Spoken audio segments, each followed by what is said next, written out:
दोस्तों, आजकल एक बहुत बड़ा सवाल चल रहा है, मीडिया पर भी चल रहा है और आपके हमारे रोगी भी पूछ लेते हैं कि खाना खाते समय पानी पीना चाहिए या नहीं पीना चाहिए।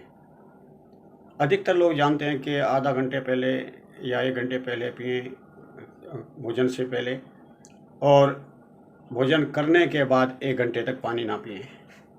और कुछ लोग कहते हैं कुछ नहीं बिगड़ता, हम लगातार लेते रहते हैं।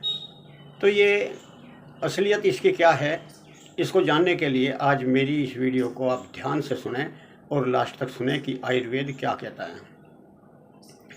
और जो भी लोग जानना चाहते हैं अपनी हेल्थ से संबंधित, भोजन से संबंधित कोई सवाल है तो आप मुझे कमेंट में कर सकते हैं। और कमेंट में करने से पहले या वीडियो शुरू करने से पहले मैं आपसे गुजारिश करूंगा कि आप मेरे चैनल को सब्सक्राइब जरूर कर लें। पानी भोजन के साथ पीना चाहिए या नहीं पीना चाहिए, इसके बहुत से लोगों के अलग अलग विचार हैं और आज हम यही जानना चाहते हैं कि आयुर्वेद क्या कहता है। पानी से हमेशा शरीर हाइड्रेट रहता है, बिल्कुल ठीक है। और पानी को हम हमारा पेट, हमारा शरीर डिटॉक्स होता है, ये भी ठीक है। लेकिन गलत समय पर गलत मात्रा में पिया हुआ पानी आपको बहुत ज़्यादा नुकसान कर सकता है। महर्षि वांगभट अष्टांग हृदय में बताते हैं कि कैसा पानी पीना चाहिए और किसको पीना नहीं चाहिए, और भोजन के साथ साथ पानी कब पिएं, कितना पीना चाहिए। ये वांगभट जी जलपान विधि में बताते हुए अष्टांग हृदय के सूत्र स्थान में श्लोक नंबर 13 में कहा है, शक्ति से अधिक जल किसी को भी नहीं पीना चाहिए।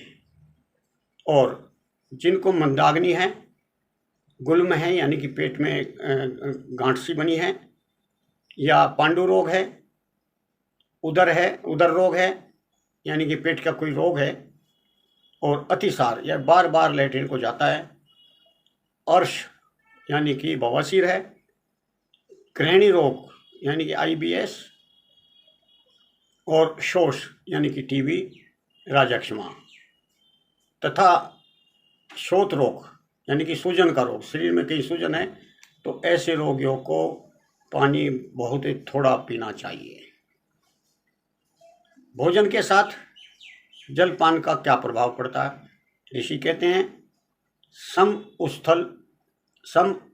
स्थूल कृषा भक्त मध्यांत प्रथमाम्बुपा, यानी कि भोजन के बीच बीच में पानी पीने वालों का शरीर सम रहता है। इनके हिसाब से हमें भोजन के बीच बीच में 1-1, 2-2 घूंट पानी पीते रहना चाहिए, उससे आपका शरीर सम रहता है। और जो भोजन के अंत में पानी पीते हैं उनका शरीर स्थूल हो जाता है, क्योंकि इससे मंदाग्नि हो जाती है भोजन के तुरंत बाद पानी पीने से, और भोजन पचता नहीं, कुपच होता है, और उससे मेद इकट्ठी होती चली जाती है, आमवात इकट्ठा होता चला जाता है।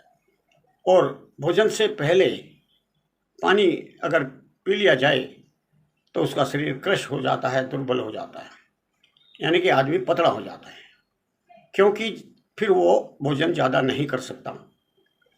अगर आप पहले पानी पी लेंगे तो भोजन कहाँ से करेंगे, और आप भोजन करेंगे तो थोड़ा बहुत करेंगे, उससे आपका शरीर जो है, न्यूट्रिशन नहीं मिलेगा शरीर को, तो आप क्रश हो जाएंगे, पतले हो जाएंगे, सूख जाएंगे, कमज़ोर हो जाएंगे। और श्लोक 14 में पानी पीने के फायदे भी बताए हैं। पानी यानी कि शीतल जल कहा है इन्होंने। शीतल जल का मतलब ये नहीं कि आप फ्रिज का पानी नहीं, सामान्य टेम्परेचर जो हमारे शरीर के लिए गर्मी में ठंडा महसूस हो, जैसे घड़े का पानी।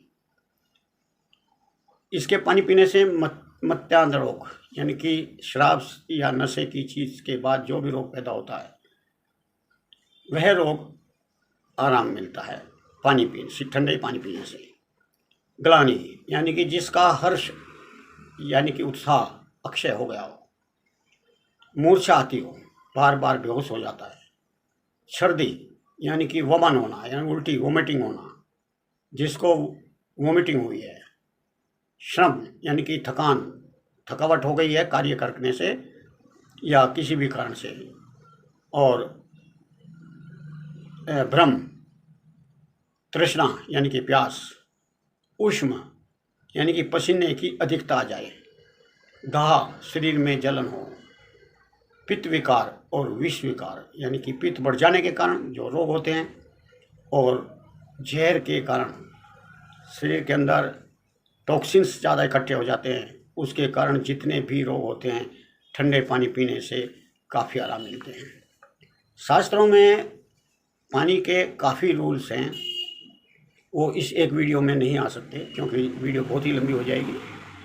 तो इसलिए मैं आपसे आग्रह करता हूँ कि अगर आपको इच्छा है जल के बारे में और भी जानने की, तो आप कमेंट में लिखें, हम उसके लिए दूसरी वीडियो बना देंगे।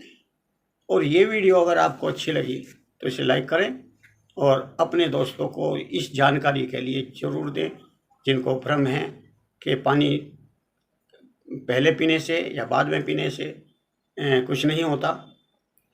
अगर आप फॉलो करते हैं नियम तो आप स्वस्थ रहते हैं, आपका डाइजेशन ठीक रहता है, आपका ब्लड ठीक रहता है, आपका शरीर के काफ़ी रोग ठीक रहते हैं। तो अब चलते हैं, कमेंट में ज़रूर करें। और चलते चलते एक बार फिर आपसे गुजारिश है कि आप मेरे चैनल को सब्सक्राइब जरूर करें। धन्यवाद, नमस्कार।